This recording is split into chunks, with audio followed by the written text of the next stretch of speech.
« 1800 migrants évacués ce matin à Grande-Synthe dans le Nord. Des centaines de policiers et de gendarmes se sont déployés sur les lieux. Les exilés, en grande majorité des Kurdes irakiens, ont été conduits vers des centres d'hébergement. Il s'agit là de la 6e opération de ce type en 5 mois. Vous voyez bien que ça se reforme encore et encore, si j'ose dire.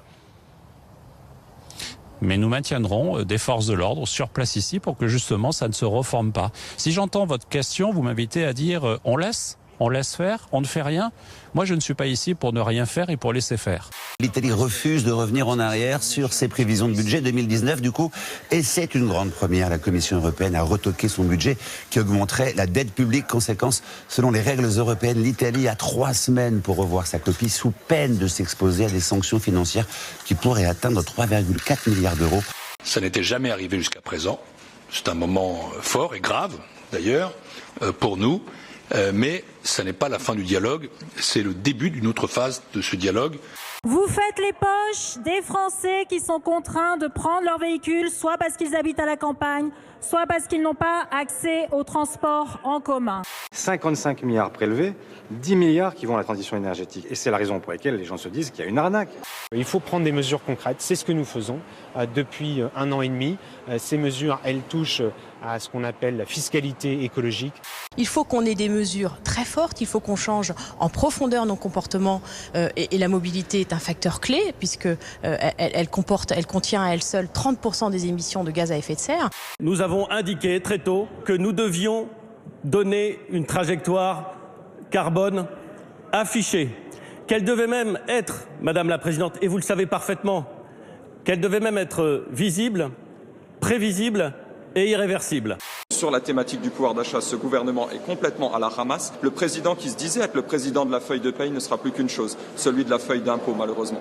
Lunettes, appareils auditifs ou prothèses dentaires, plus question de ne pas avoir accès à ces soins.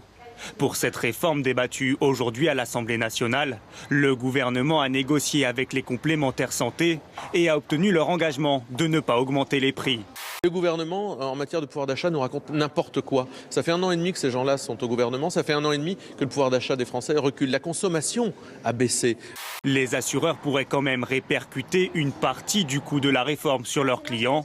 Les retraités étant les plus concernés par ces soins, les cotisations pourraient gonfler de plus de 9% par mois. Aujourd'hui, dans le gouvernement Macron, il ne fait pas bon être retraité. On l'a vu avec le gel des retraites, des indexations. Il ne fait pas bon être automobiliste, surtout en zone rurale.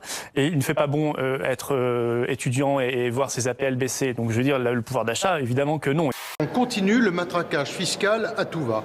Aucune baisse de la dépense publique et on continue à matraquer fiscalement les Français qui travaillent, les retraités, les classes moyennes. Premièrement, il n'y a pas eu de surfacturation. Deuxièmement, Mediascope n'a pas surfacturé.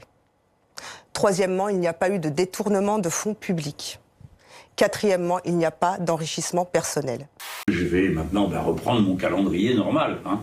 Il a pu nous représenter dignement, moi je trouve, j'étais contente, c'était ma colère, j'étais en colère, je suis en rage depuis des jours. Là je suis maintenant détendue, je vous l'ai dit tout à l'heure, je suis contente, je vais enfin pouvoir me défendre. Vous êtes en train de donner l'exemple du chahut, vous êtes en train de donner l'exemple du désordre.